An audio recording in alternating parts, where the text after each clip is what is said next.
Tonight, the business world continues to feel that impact of inflation. According to S&P Global, more than 230 companies have filed for bankruptcies. U.S. corporate bankruptcies just surpassed the total for all of last year.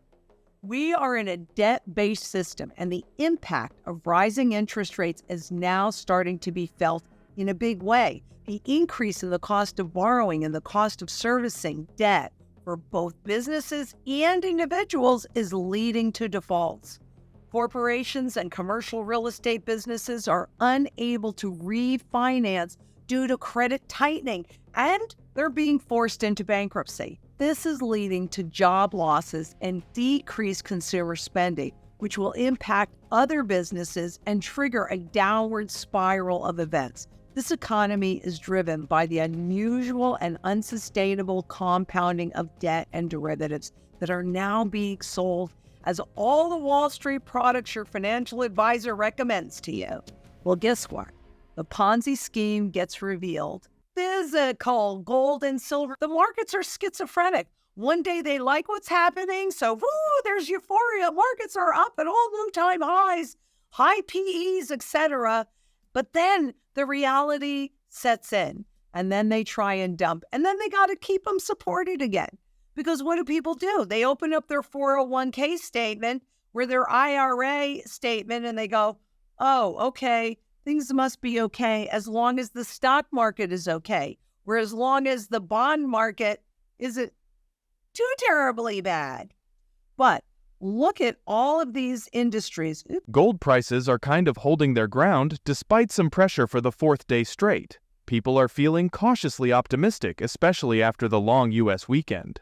But there are still worries about China's economy, and U.S. Treasury bond yields are looking stronger. The upcoming U.S. factory orders and ISM Services PMI reports, as well as a few other things, could shake up the gold scene. The U.S. dollar is flexing its muscles thanks to the Federal Reserve's tough stance and some good job numbers and growth forecasts. That's not helping gold's case. In terms of technical stuff, our indicators say gold has some support around $1,930.32, with a backup at $1,935. If things get rough, there's the 200-day simple moving average at $1,915 as the last line of defense. If gold goes up, it might face some resistance at $1,945, and then things could get tricky around $1,955 with lots of hurdles. Keep an eye out for speeches by folks from the Federal Reserve this week, like Dallas Fed President Lori Logan and Chicago Fed President Austin Goolsbee. They might drop hints about what the Fed is planning to do with interest rates, which is a big deal right now. Let's continue our enlightening discussion with Lynette Zang. Distressed debt. That means they're already having trouble paying their debt. Other, which they're not specific about here, is the largest area. Real estate, telecommunications, retail, software and services, healthcare, and pharma. There is a lot of corporate debt that is in deep, deep doo-doo. At the end of the week, marked by optimism, the Fed would be closer to ending its interest rate hikes. And aren't they coming out and talking about, well, the Fed's at the end of the road, probably at the end of the road. Maybe we'll get one more. Maybe we won't. Maybe it'll be a soft landing. Hey, maybe we'll avoid recession. That is such garbage. Look at this. Don't believe their lies anymore. Because how many times can you be lied to when you do not know the truth? Every single flipping time. The uncertain scale of the lagged effect of prior interest rate hikes means that both recession and a Federal Reserve policy error remain potential risks. Yeah, think? Because I definitely do think that that is what we're seeing.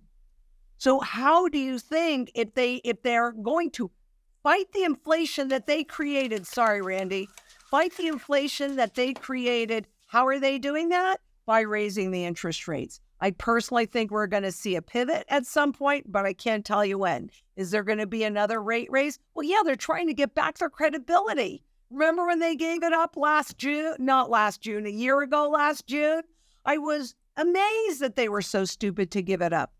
But give it up they did. Now they're fighting back for their credibility, and that creates a danger because you have all of the kahunas not just the central bank kahunas, but your business kahunas, Warren Buffett's and Jamie Dimon's and all this, trotting out going, oh, everything is hunky-dory.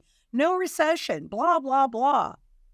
But the reality is that banks say conditions for loans to businesses and consumers will keep getting tougher. What does that look like? Well, this is from the Fed, the Federal Reserve Education Department, and this is the net percentage of domestic banks tightening standards for commercial and industrial loans to large and middle market firms. So this is very similar to what's also happening with smaller firms. So here's your businesses, and it's tight. And you can see quite interestingly that when it got tight in the past was with these gray bars, which are official recessions. Now we're up at those levels and no recession. Why? Because of all of the money printing that they did. All that did is push it off or push the appearance of it off, because not everybody is in the same boat. But it's also for consumers as well. So let's see what that looks like. This is net percentage of domestic banks tightening standards for credit card loans, just as one example. And so you can see that that too is tightening. So you got to ask yourself, is the party over? Right? The game of musical chairs. You know, who's going to be left out? Let's not have it be you. Wall Street new zombies may well be regional banks. Commercial real estate exposure is a growing concern for lenders. But are they the only ones? I don't know. Let's take a look, see what they say. This is the volume of maturing commercial property loans by lender starting in 2023, so this year. And it's from all of the different lenders. Let's just look. This one goes through 2027, so over the next 4.5 years. And it includes CLOs, collateralized loan obligations, which the Bank for International Settlements have talked about, but all of these commercial mortgage-backed securities, investor-driven, private government agency insurance. So these are all the entities that invest in commercial property loans that are maturing, that you buy these products. And they're put in your IRAs, your pensions. It's those institutional investors that invest your money. That's your skin in the game, not theirs. They're just making money from it. Don't forget to join us as we explore the unfolding events. Silver's not having the best week. It seems like we're still in that pullback mode from the top of the overall consolidation zone. The silver price is hitting multi-day lows and it's been on a 5-day losing streak. Ouch. We tried to break through this resistance that's been holding us back for 7 weeks, but it didn't work out. Plus, the 50-day simple moving average is heading south, and some technical indicators, like the MACD, are giving us the evil eye, suggesting it might get worse. The RSI, a measure of how overbought or oversold something is telling us we're in oversold territory. But even with that, breaking through the 200-day simple moving average is still going to be tough for silver bears. That wraps up today's crypto news highlights. Stay tuned for more updates, insights, and analysis from the world of cryptocurrencies. Please share your thoughts in the comments below. Don't forget to like this video and subscribe to our channel for more engaging content.